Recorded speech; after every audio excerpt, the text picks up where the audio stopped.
Hello and welcome to another episode of Property-Pxrn Stars, the premium property podcast brought to you by your hosts, David Lindley. And I'm Matt Giggs. And before we get stuck in today's episode, a quick favour to ask me, please, is while you've got your phone in your hand, if you could press the follow, the subscribe button if you're on Apple or Spotify or YouTube, it would help us out enormously. I mean, we can keep getting fantastic guests in, like our star for today, who is Adam Lascelles from By Design in Lincolnshire and Grantham as well. Adam, welcome. Good afternoon. Welcome to our Porn Star studio today. Thank you for having me. Actually, our new Porn Star studio, Yes, so you're we popping are. the cherry of our new studio. Yeah. And we're right near some flats, so if you see anything a bit dodgy going on, then you know why. Just roll with the Porn Star Absolutely. vibe. How are you? Very well, thanks. Very well. Good. Yeah. So let's get stuck into to talking about premium property, because this is, of course, a premium property podcast. So, Adam, you've worked in estate agency for some time. How did you decide upon focusing on the premium market? What's your story been to where you are now? A few years ago, I had a license it was like a franchise. And I found myself sort of being gravitated more towards the larger properties. I probably found them more interesting. There was a lot more time consuming than the smaller properties. But ultimately, I think I found my love for them and the land and the acreage and whatever else they came with. So yeah, it's I kind of fell into it, I suppose. And I suppose I've done this job for 28 years now, but I've really felt connected to it, and that's where things have progressed to. Yeah. When you say connected to it, like what was the connection? Did you find the properties more interesting? Was it the people that you bonded with better? What was it that you had your first couple of more premium or unique homes, and you got a bug for it and decided that was the way you wanted to go with your career? What was it that sparked it? I think it was the journey. I use the term a slower pace. It wasn't about the pace of it, but the transaction is probably a slower pace than if you're doing, smaller property, should we say. But the client's journey for me, and it was, I guess I just fell in love with it completely. And it was just probably the romance of it all, and the bigger properties and the buyers, and you've got different sort of targets where you have to, you can't probably sometimes go local. You might need to go national, international. And I probably got the bug for it. Yeah. Romance is a funny word for it. Talk to me about that. Just go a level deeper. Probably porn stars, isn't it? It's romantic.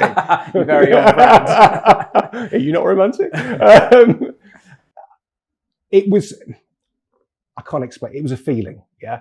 And everything fitted together. And I knew then that was where my sort of heart was in property. Yeah. It's a bit of a cliche to say quality over quantity, but there is, I suppose, coming back to pace to a degree, I suppose I would almost use the word volume in that conversation as well, to say that there's a smaller volume of properties you're dealing with, but it's deeper relationships with the vendors. Was it that part that attracted you to the market? I think when you look at the journey of a larger property, it's almost like you stop the clock. You have a lot to go into marketing a big property or a home of a significant size. And almost you've got to reset things. You've got to look at it, and each property has got a different story to tell, and it's getting that story across to shed the property in the best light, and to engage with the clients. Yeah. What do you love about your job, your role, your responsibilities? I've always loved this. I started at 16 years old as an apprentice in the industry. And I don't know why. It was an advert at the time in the paper, so I'm showing my age now. And it was an apprenticeship at Whitegates in Lincoln. And I applied for it. I got the job. And then I looked at the other companies then that I thought, oh, wow, they're amazing. And I wanted to go to that company. And I've just always loved it. And I know it's a real cliche because people say in the industry, oh, I just love houses. I didn't know what I wanted to do, and I fell into it. But then I got inspired by it, and I developed and I grew into it. And I guess if you look at the 28 years and you look at the journey of property, you probably, I don't know, to go to like I do now, a smaller number of volume of property clients that I deal with. But at the end of the day, I can give those clients my entire day. I can give them time, and that's what other people can't give.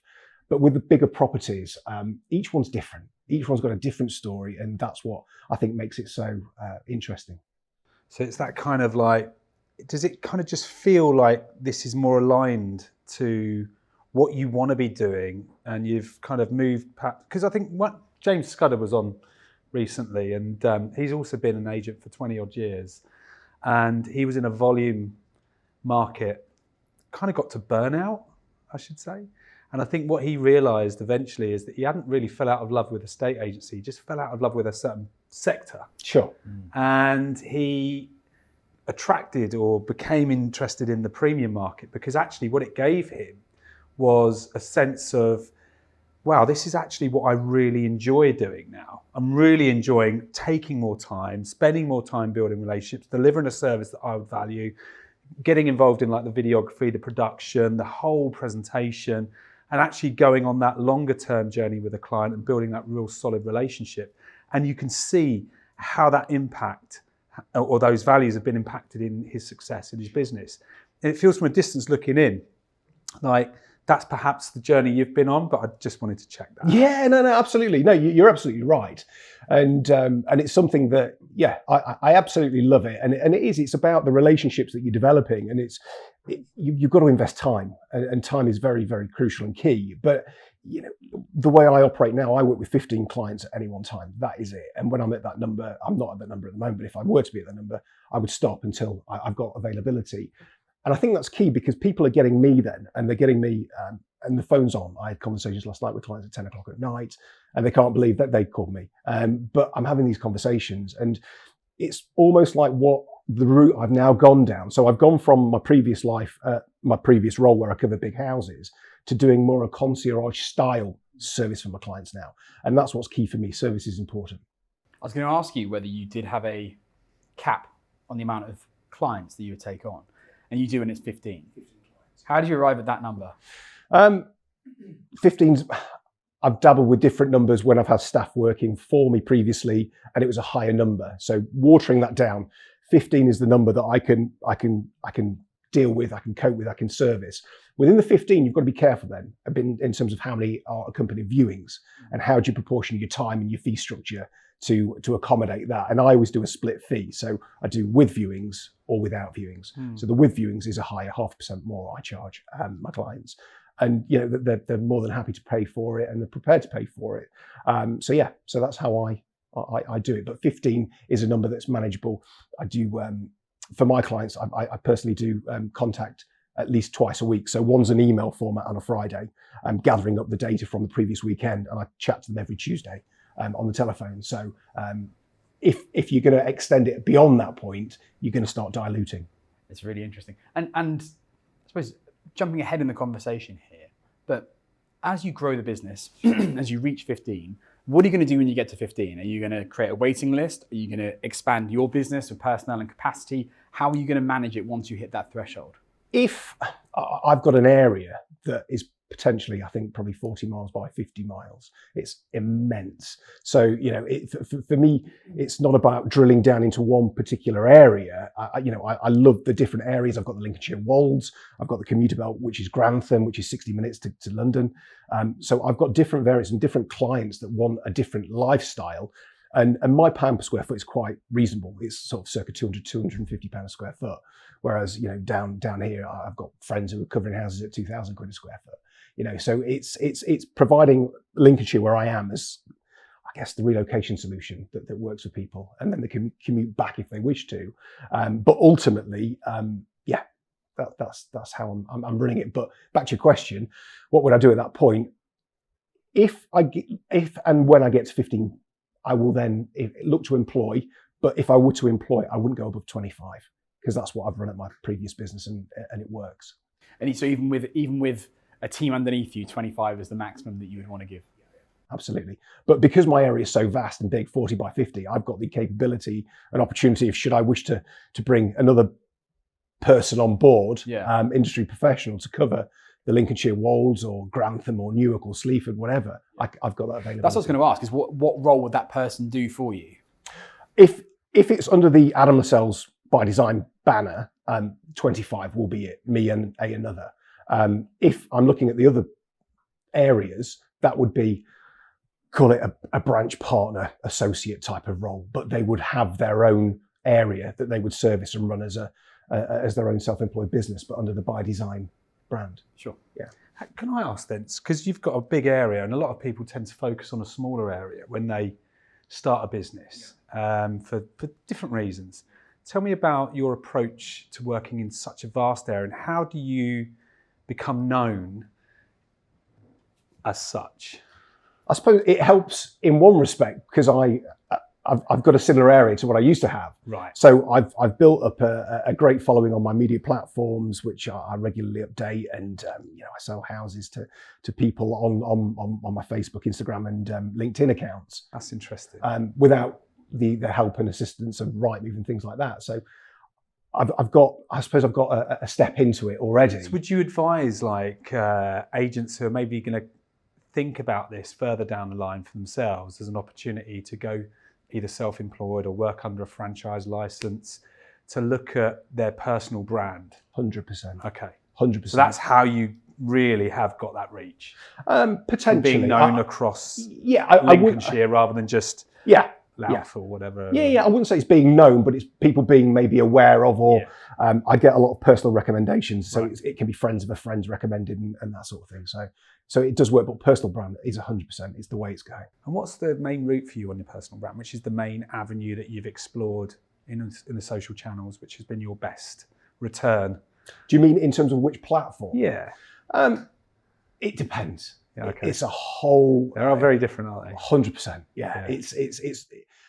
I get a lot of international buyers from LinkedIn. Yeah. I get a lot of equestrian-esque buyers on Facebook. Okay. And for me, I said to David earlier on today, I wasn't on social media till 2020. I wanted to be the grey man out of the way of life. I didn't want anybody to know anything about my life. I know some great agents that you wouldn't even know who they were. Yeah, they're just not visible. And it was lockdown. I thought, you know what, I've got to do this because I could see the way that things were going to go, and I think we're sort of halfway to where I think they're going to go in the end. What made you kind of go, do you know what, I've got to do this? In terms of by design, because I was on the socials to leap into the visibility space. Before I started Gigs & Co, I hated social media. FYI, now you can't escape me in many respects, so I'm really sorry about that. At the same time, my wife used to be on Facebook, and I'd be like, "What a pile of shit that is," I'd be, God, I hate to be on there. And a long time before that, it was Friends Reunited and things like that. I avoided them all like the plague. Probably for some certain reasons. But anyway, but going into social media in 2012 when I started Gigs, it was like opening a door that I kept closed. I personally closed the door. I thought, don't want to be on there. And I completely viewed it in the wrong sense. I'm wondering, before I share mine, but what was the moment when you went, you know, I've just got to go from being behind the scenes, non-visible, to putting myself out there? What was the why? I think when I was to look at it, should we say, and I was quite a private person. Yeah. Okay. But the one thing, whenever I looked at what I'd done in the past, I'd won awards wherever I'd gone or whatever I did. And not from not from any other point of blowing your own trumpet, but I probably didn't appreciate those either. It was just part of the journey that I was on, and great with doing that. And it was when I stopped to think, do you know what? And it's probably a confidence thing to start with. Okay. Yeah. Okay. And when you look at it in that respect, and this has took me a while to get over this point here. I used to think that people would be so probably interested in what I was doing that it probably put me off. And the fact is, no one gives a shit about what I'm doing. Nobody cares. They'll probably like it. I do it. I don't even watch the video. I like it because I think, I like. Don't say that because you like loads of my stuff. So it's funny you say that. I heard in our house, go on. Anyway, in our house, Matt, you're known as Blue Tick Matt. There you go. Which my daughter's told me is a big thing on Instagram. I don't know. I think you can buy it now, Adam. Absolutely. It costs a lot of money, Should we get one? But you're right. But I think so. You're a private person. You've realised that actually I need to put myself out there. Confidence, I would say, for 99% of the people that want to do that is blocking them. Yeah. So what got you over the line? Fight or flight. Okay.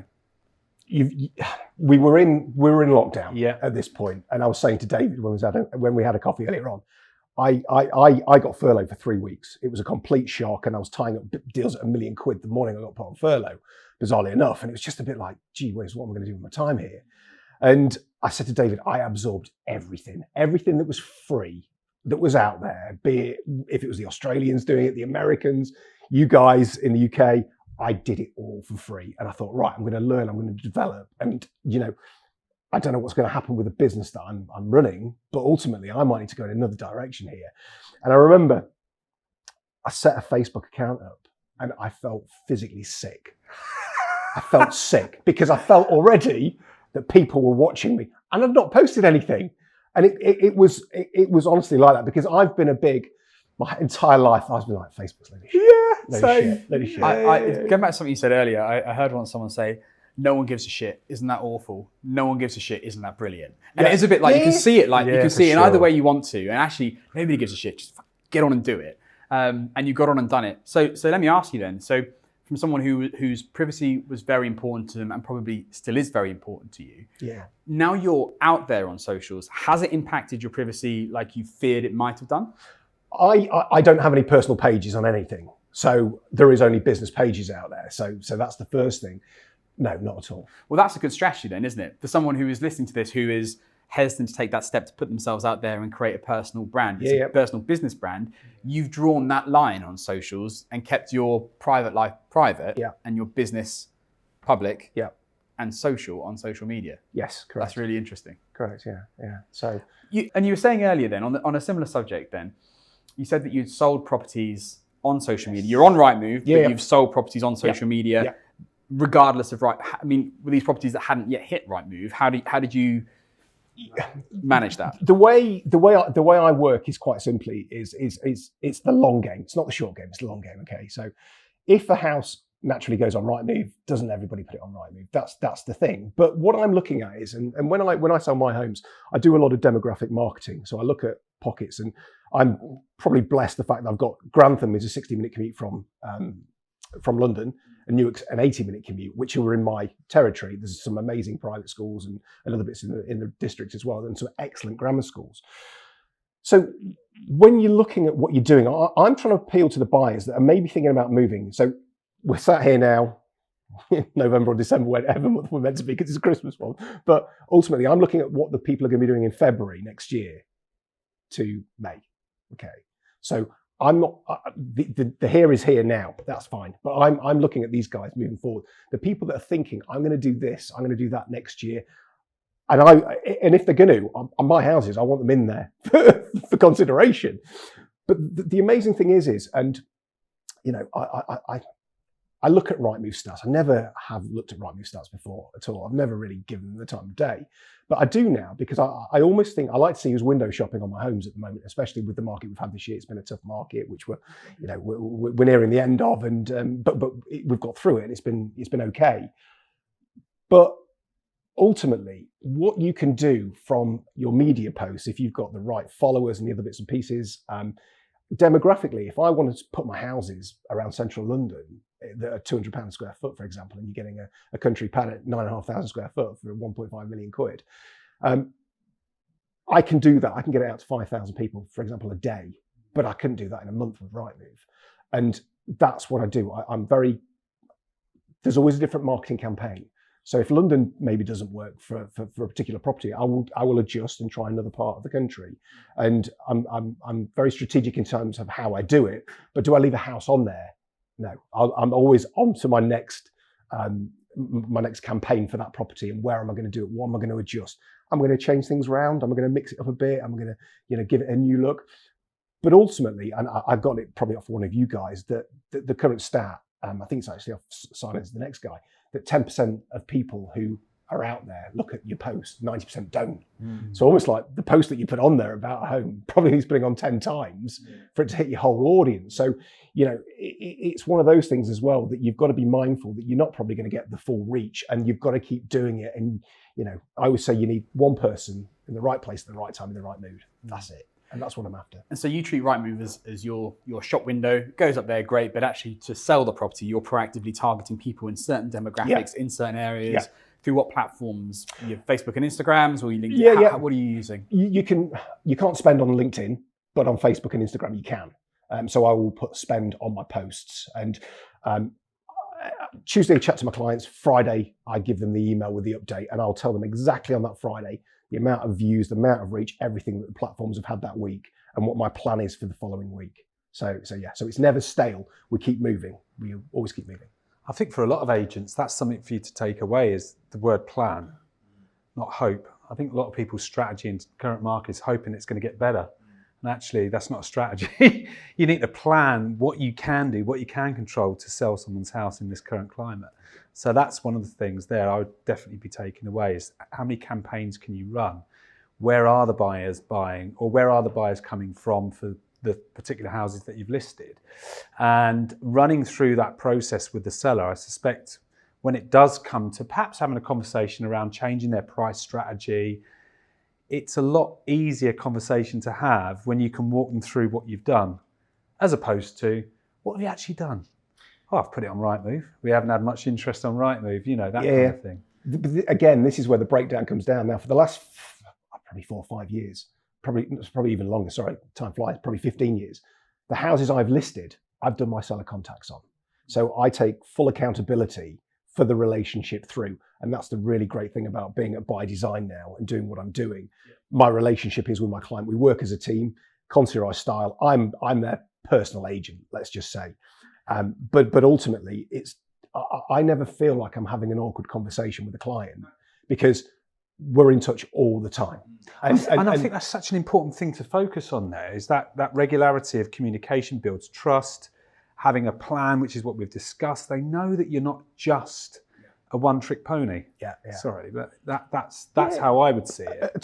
Totally agree. And you can see where the mindset slips with this is when the one thing you've got to do, you can't let time go by. You've got to contact them every week and stick to that. And my diary, I run on a paper diary, and it's all scored out of what I'm doing at what time, so I don't overbook and whatever else. And I do my media plan for the beginning of the week as well for that week coming. So on Monday morning, I know what I'm doing for the whole week, and I've got everything saved on my desktop. So that day I can just plonk it in and I'm away. I'm not thinking. But the minute you don't do it for that week, creeps into your mind, and it starts playing tricks, and you almost feel like you're fabricating this fallout before it's happened, and then you go, oh, do I bother this week?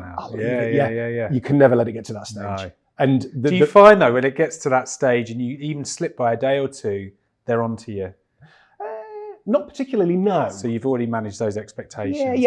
And I do turn houses down as well. So I work with the clients that want to work with me. And it's funny, I met a lovely couple yesterday, and they said to me, is this a sort of house? Would you want to put this on the market for us? I said, look, I've met you now. You're great people, but I'm here. Let's do this, So, and it's just working together. And the couple that I met yesterday, I explained the concierge style, how we do it. And he said, do you know what? He said, it's just amazing. He said, that's what we're after. He said, he was from New Zealand. And he said, that's how they work there. Yeah. He said, but here, over there. He said, it's non-existent. Yeah. So he found it really refreshing and liked that part. What's your criteria? Because you turn some away.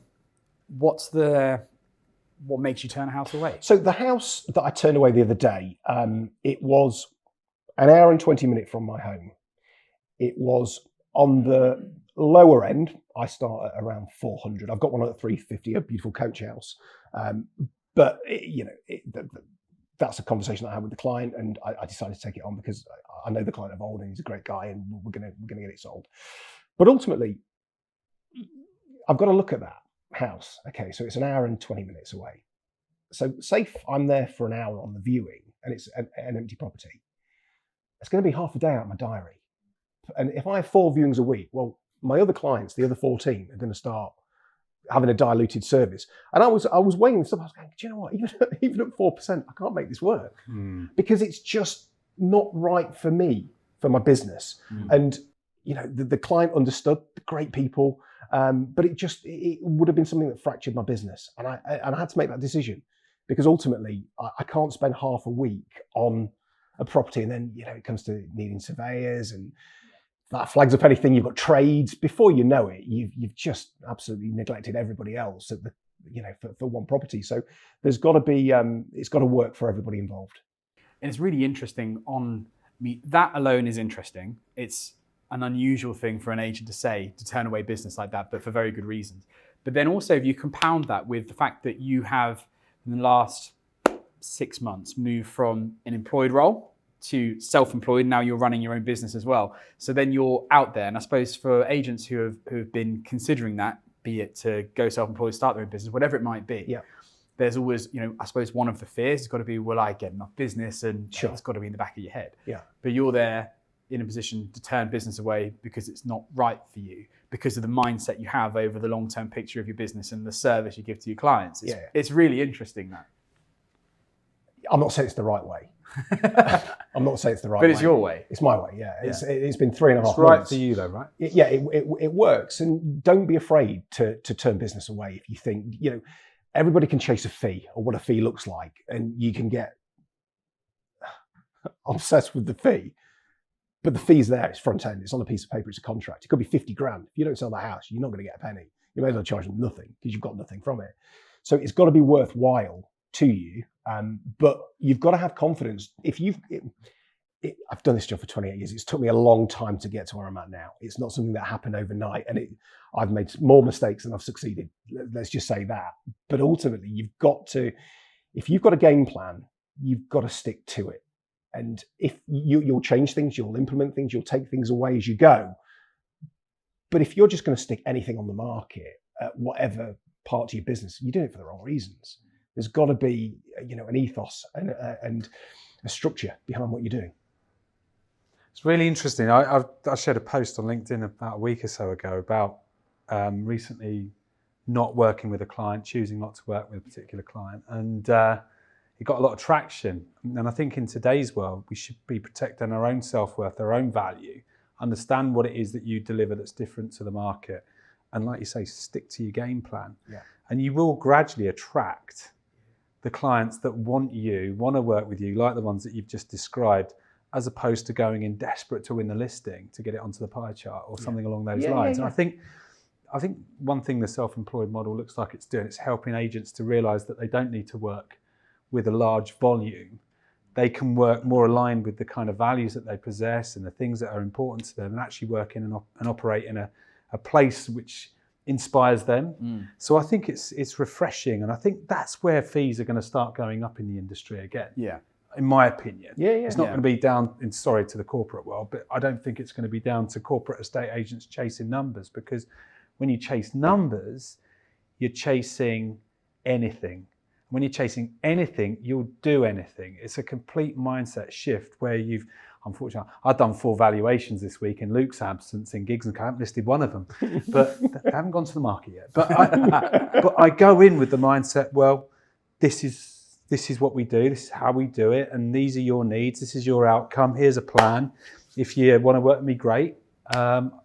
We'll go from there. And ultimately, it's good for the vendor. We know from the statistics from Simon Ledbetter's done a survey of 500 agents, and you know that the fees are higher in percentage terms at the higher end of the market. And that means that you can be selective over who you work with, so you can afford to give those clients the time and the service that property they deserve, the fee warrants as well. Surely that's the market to be in. It is, and you're right. I think it's the culture is people lose track of what their focus is in the industry. I perceive. I think they go for this, and I've been guilty of it years ago. You almost like go to war with all the other agents out there, and it becomes a pissing competition. And it shouldn't be. You've got to take a step back, and it's not about winning the listing at any cost, because ultimately you could list one house that's got the equivalent of 10 fees. Sell that and focus on that, and be the smart person and play the smart game. And the long game, rather than burning yourself out. You don't need to do that, and I think that's important too. Do you feel, obviously 6 months in? 3.5. Sorry, 3.5. Where did we get 6 months? That's your 4 to 6. So time flies. You're doing well today. You should have checked your list before you came. That was the other guy. Nothing like a bit of research. But there's people on the brink of going it alone as such, or under an umbrella or a powered by scenario. There, everywhere you turn on LinkedIn, there's someone saying that this is the golden ticket. You've got to go and do it for yourself. Having kind of explored a lot of models or interested in a lot of things, I know the success rate is actually quite low. Why do you think that is? Low in terms of people Sticking at it and actually achieving those goals and creating those game plans. You've got to be prepared for, again, I've said it a couple of times, the long game.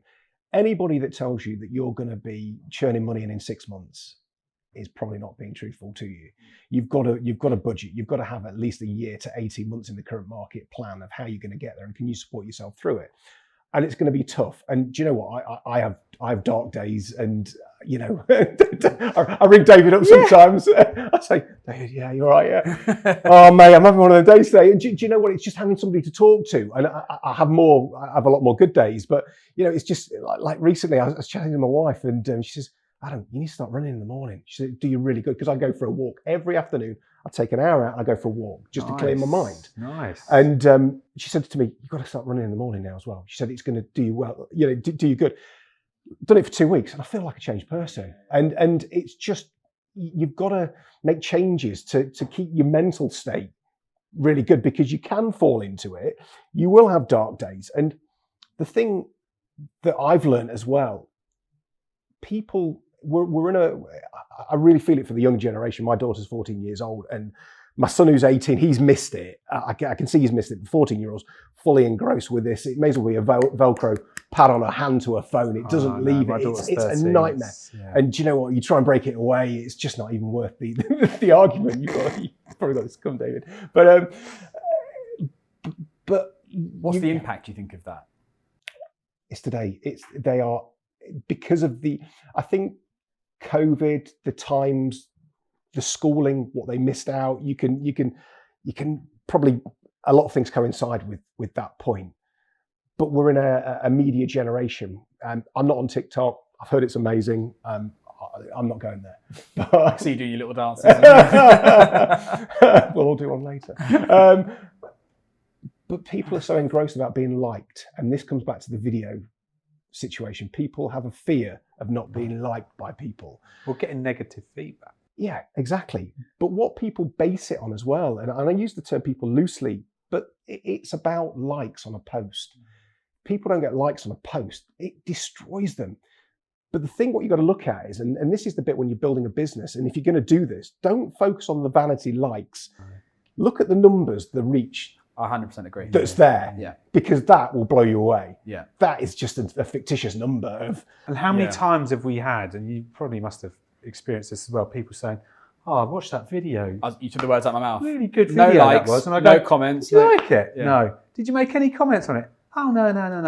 Yeah. Oh, okay. Yeah. And you think, well, it does tell you everything about the fact that reach is more important than likes, 100%. And I do agree that we're in an age where everything's now. And I think if people are coming into the self-employed model, be looking at it 2-3 years down the line, which is still a medium game. Yeah. Not a short game. It's not a short game. It's not a short, quick win. There's no quick wins, are there? Let's be honest. In this industry, opening a business, there's no way there's a quick win out there. And it's like there's that saying, isn't it? I mean, I've took 28 years to be an overnight success. There's no quick win. So the idea of getting on socials, building your platform, giving out great content, if anyone's looking to do this and follow the same sort of footsteps, what else other than it is hard? What's your number one piece of advice that you would give to the next person coming along this journey or looking to go on this journey? I think when I've toyed with this on and off for a little while now, and the market, as we all know, has been widely publicised this year, hasn't been the best market, but compared to the COVID market, nothing was ever going to compare to it. But it's easy for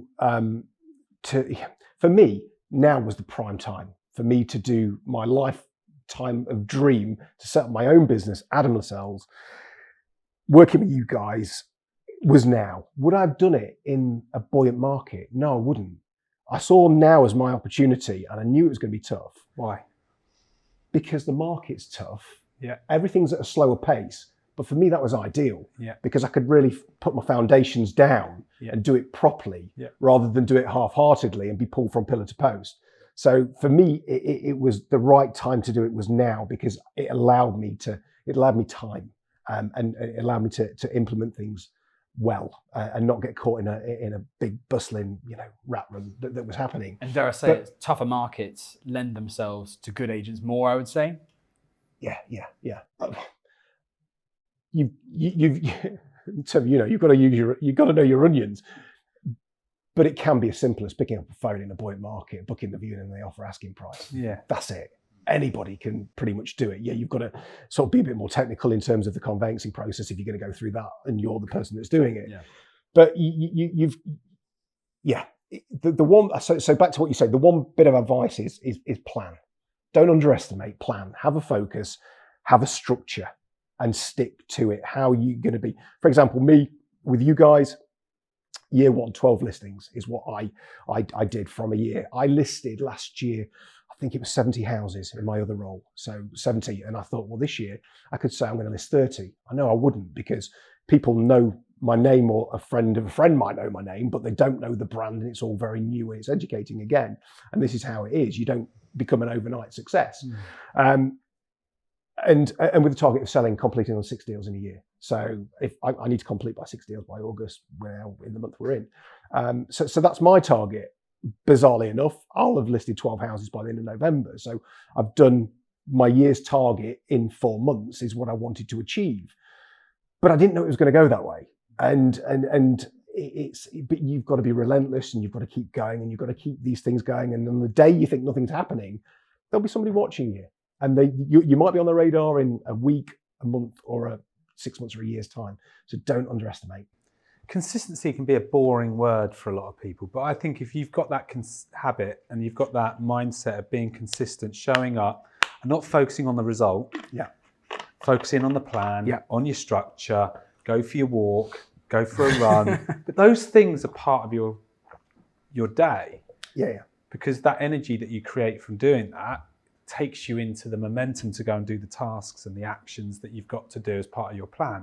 When I coach and mentor anyone, it's less about the goal when we talk. It's more about, did you do it? How did that go? What was the feedback from that? And actually it's keeping on. That's the difficulty for a lot of people. It's that consistency, and it's easy not to do the things as easy as it is to do them. So it's that mindset of keeping that focus. Let it become a habit. For sure. And we hear that, but if, for example, the way I'm naturally a planner and I stick to it, it's like this running's the new thing for me now, but I'll book a holiday every quarter of the year, because that's my springboard to focus on. Yeah. And that's my thing I'm working to. And it's the same with my day. I'll start my day and I'll know what I'm going to springboard myself to the lunchtime, to mid-afternoon, to afternoon, and I'll work into the evening. But that's the thing I love about being where I'm at now. I used to send myself so many emails, like at the middle of the night, I'd start a new note on my phone going, I'll call Mrs. So-and-so, or something will spring to my mind. Every night before I go to bed, I'll do a one last recce of my emails. And if there's anything there, I'll clear it off, I'll respond, or I'll put a holding email in. And if it's a holding email, I'll write it in my paper diary for the next morning. But I'll sleep well, because I know I've done my day and there's nothing hanging over. So have you found that you've had to be more self-disciplined now that you've left an employed role, you are running your own business? Have you had to impose more discipline on yourself in that and manage your mindset at the same time? Does the discipline manage the mindset even? Do the two things go hand in hand? How have you found that? Quite possibly. I broke everything down. I quantified it and I said, okay, right, I'm traveling a day 20 miles to work, and that's taking me an hour. Okay. So I then calculated how many hours in a week and a month and so on and so on. I said, right, okay, where can I use my time better? Okay, I could be doing this there. Okay. And you have to be disciplined, but you need to be mindful. Your day doesn't run as it used to. It doesn't run like you get up in the morning and you drive to the office at 7:30, 8 o'clock, and you leave at 6 o'clock at night. It doesn't work like that. You'll have bursts throughout the day where you're busier, and then you'll have a bit of a quieter time, which is usually my walk time. And then I'll do other bits, and I'll pick things up late into the evening even, or in the evening, which I didn't really do before, to an extent, holding email, but not actually to doing things, to doing tasks. So you've got to be disciplined, but you've got to be mindful. You've got to be mindful. Your day's going to change. Your routine's going to change. And no day is going to be the same as the day before. But as long as you've got your structure for the day and you implement the bits that you're going to do in the day, in that section of the day, you're fine. What's your, so like, when I speak to a lot of agents, you can always kind of see what their major strength is for the client. So, you know, what do they really bring to that relationship to help the client get to their goals? What would you say is your main strength? What's the thing that, you know, you can bet on is going to help that client to reach their goals? Time. They've got time. They've got my time. Right. We've got that relationship. And it's like I mentioned, I always say to people, it's a partnership. We work together on this. Yeah. And, you know, this is what we're doing. I involve them every step of the way. The client is involved. Whenever I'm doing anything, even, you know, to getting the brochure ready to go on the market, I send them the photos, ask them their thoughts. I tell them mine. Floor plan, brochure, happy, wording, happy, da-da-da. We even pick a date and a time we're going to launch that house on. So they're in control. And I'll tell them my opinions on the latter part of the week. I think is better and during this time of day. But it's having the time to give the clients, they're paying a big fee at the end of the day because, you know, I charge. I'm not the cheapest agent out there. But they're getting you, they're getting their money's worth out of you. And they know it's a relationship that you're working on together and you're there.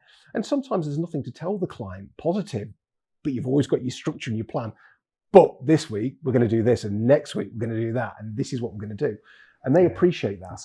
That's good. What about your blind spots? What are the things that you're perhaps lacking in terms of skills or areas that you can kind of say, oh, do you know what, this thing that I'm working on?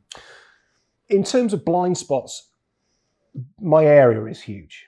So you're never necessarily going to dominate an area. Yeah.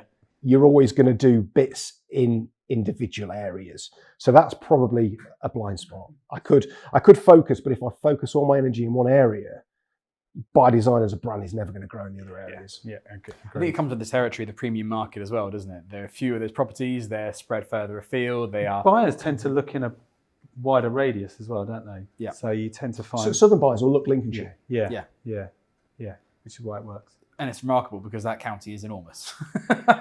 It's huge. It is absolutely huge. I went somewhere last last Friday, and because we've had bad floods in Lincoln and Lincolnshire, and lots of roads closed, and it took me an hour and 40 to get at a house that was 55 minutes away. And at one point I thought, oh, what am I doing? It was just, I was completely out to double back and whatever else. And you don't realise until the bleak days when it's pouring down with rain. It's not like vast. Selling Sunset. There's a new series. Selling Lincolnshire. If you're watching Channel 4, Selling Lincolnshire is where it's at. Right? Bring your wellies. Bring your wellies, you know, you can... It's all there. It's all the glamour. All the flatlands. Yeah. It'd be amazing. It is flat. Speaking of glamour, there's been a property that's been a bit of a showcase for the work that you do, how you collaborate with your client and with others as well. So talk to us about Long Hills Hall and what you've done there, because that's been a remarkable story. Yeah, Long Hills is a gem of a property, and it's sold, and the journey's been quite remarkable. And I suppose the one thing I would say at this point as well, something we've not touched on, collaborate and choose who you collaborate with. Choose wisely, collaborate with like-minded companies. And again, that's something, and I come back to collaboration now. Collaborate is what we did on Long Hills Hall. We worked with Elaine from Lemon and Lime, Impermaker Hamper Company, Chris England and Matt from PVS Video, Dean's Era Photographer, who's an amazing Twilight photographer, and a hamper company called Impermaker, who are fantastic. And we all came together for this big collaboration, which David was there on the final day of it all. And it was just sort of, I said to David after, I said, do you know what, that's the best day I've had in ages. But we'd all collaborated together, and forgive me, Oracle, our PR company as well, did a really great job. And we managed to get this property on the Home of the Week in the Times, which I think you said, David, was 56 grand's worth, or... That and the rest of the PR it got, yeah. It was huge and something like that. And then the Mail picked it up, and yeah. I don't know if the New York Times picked it up in the end or whatever else, but it went viral worldwide. And what made it really interesting and what made it worldwide was the fact of the collaboration that we did with all these companies, and they're like-minded companies. And it was just packaged up, beautifully. We launched it onto the market, but we'd had the best people and we'd staged it and we'd done everything right. And like I say, it went viral. We had an open day, we had multiple offers on it, and we agreed a deal to a client that's just going through at the moment. So yeah. Yeah, it was an awesome collaboration. I heard a saying the other day that said, "Competition happens at the bottom, collaboration happens at the top." Oh, that is so true. Yeah, it is, isn't it? And you see that happen so much. You're leveraging everyone's strengths. Yeah, that's what you're doing. You don't need to be great at everything. No. If you're a great agent, but negotiation, relationships, whatever it is, you can pull in all of these people now to add to your team. Imagine sitting there in front of a client and you listen to a £1 million, £2 million house, and you're able to say, yeah, here's my team. This is how we work together. Yeah. They've all got the outcome in mind. This is how we're going to get to your outcome. We're going to bring this person in there. These are the experts. What's the point of me walking around your house telling you where to move your furniture? Well, I've got someone who is a specialist at doing so. And even just from a really tactical point on that, then if you imagine all those different organizations are going to share that property on their social media because they've all collaborated on it, they're all proud of the work they've done. It looks incredible from the photography, videography, staging and styling, the hamper, the dressing, everything. Yes. They all share that. That reaches all of those audiences together. Absolutely, it's all going into it. And what's really funny is I know that each one of those businesses has gained business from the collaboration we did on that. Brilliant. Because people have told me. That's heartwarming, isn't it? That's what I think this industry needs. Agreed. And all about it has to be people that benefits. share your ethos. Absolutely. They've got to be like-minded. But David, we stayed that night probably till 6, 7 o'clock after everybody had gone home. But that whole day, the buzz around that place was just awesome. You could feel it. It was an incredible day. Yeah. It really was amazing. But they only worked like that because of the collaboration that we all put in together. And you could feel it building up to the event. There was I was away that that afternoon, and I was hoping what I was supposed to be doing was going to cancel because I was going to get in my car and drive to Lincoln because I thought I want to be a part of that because it's such a like-minded approach to bringing a vendor's or client's goal at the top. How do we get there collaboratively as a team? And actually delivering that. And that's such a great story for anybody listening out there at the minute. You might feel like you're alone, but that's a choice. Yeah. Collaborate with the best people. They will bring their worth to the situation. Like you said, Matt, they've got strength that you haven't, that I haven't, and it will work. But collaborate with people, with good people. Yeah.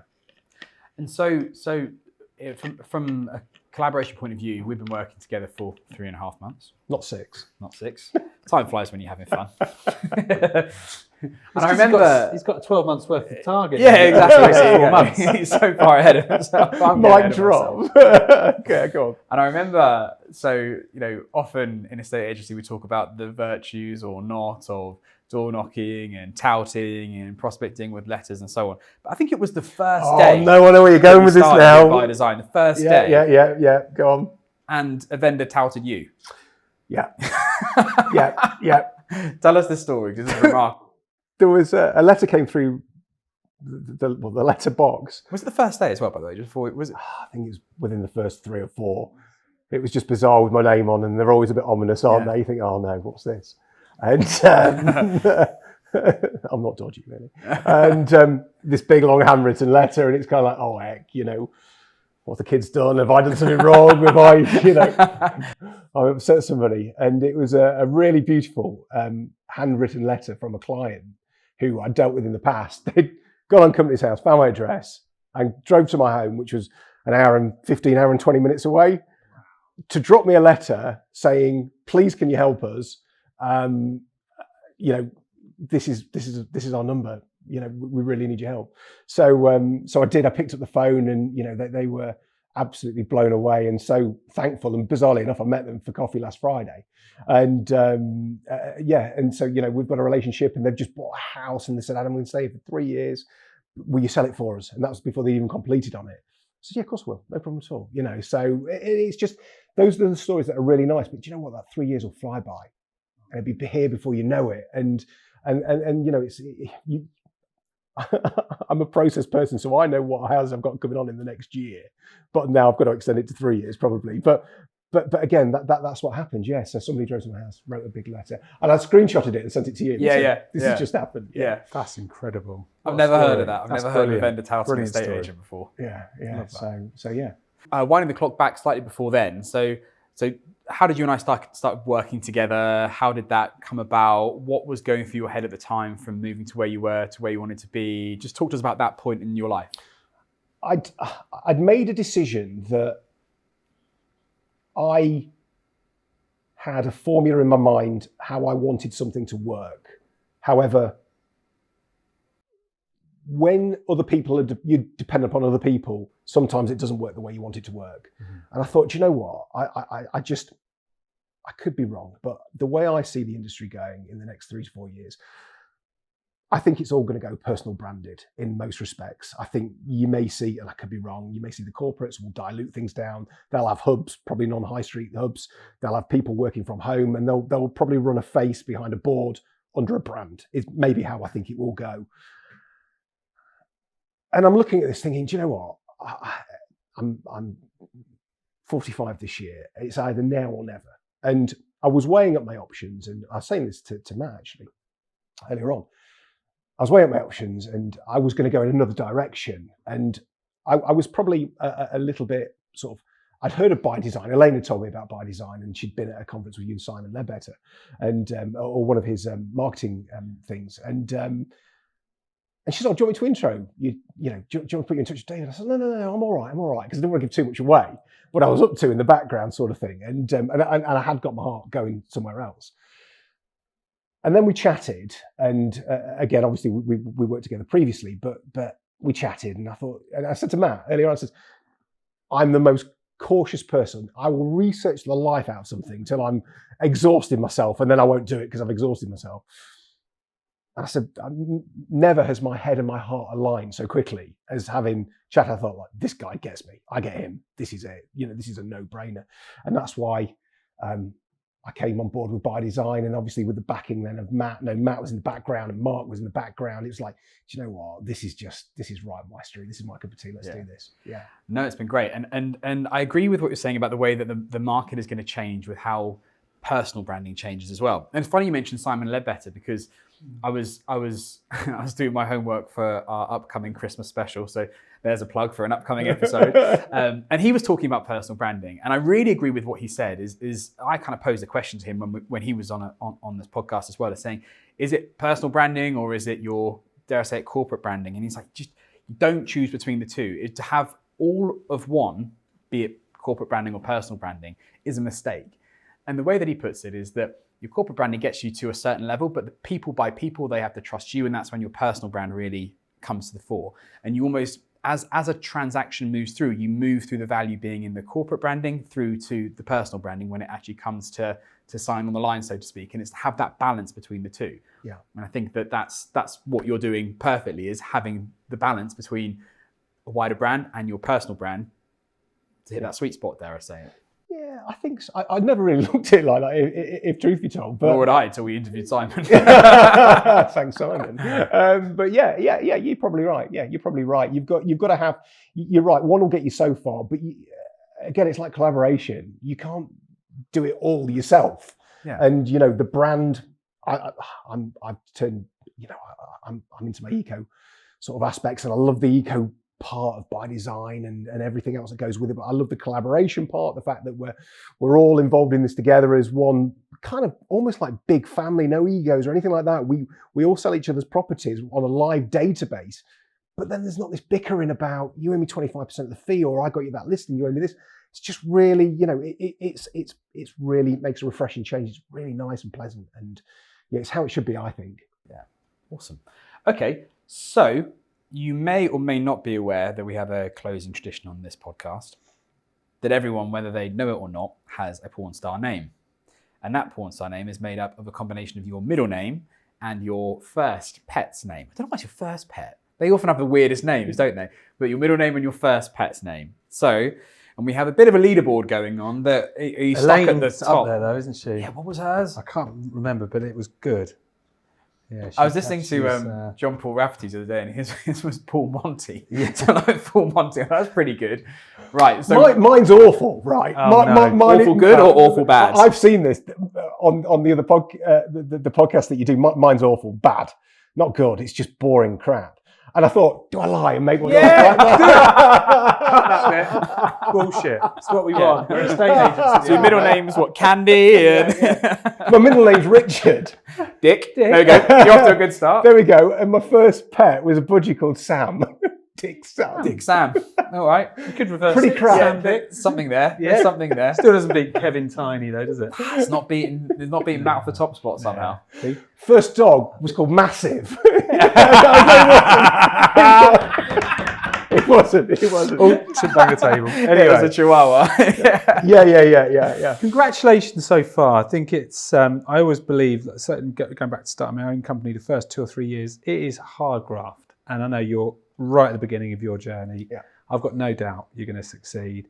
Keep collaborating, keep looking after yourself and those customers of yours. But it's been a pleasure having you on today. Thank you. Yeah, and just say, so firstly, thank you for coming on the podcast today, Thanks for having sharing me. so much and sharing so much of the mindset of the journey that you've been on as well has been so interesting. And then congratulations on smashing it. You've reached your first year's target in the first 4 months, which is astonishing. You've got two-thirds of a year left to go to beat that as well. So congratulations, hats off. Thank you. Thanks for having me. And thank you very much for watching or listening to this episode of Property Porn Stars. If you like what you heard, please don't forget to like, follow, subscribe, download, share, comment, message us, tell us what you like.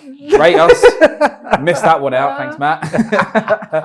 Tell us what you like or don't like, or who you'd like to be on the show as well. Yes. We've had some fantastic guests and we've got a great lineup of guests. But if there's someone you'd really like to hear from, then let us know and we can reach out. But until then, we'll see you in the next one. Thank you.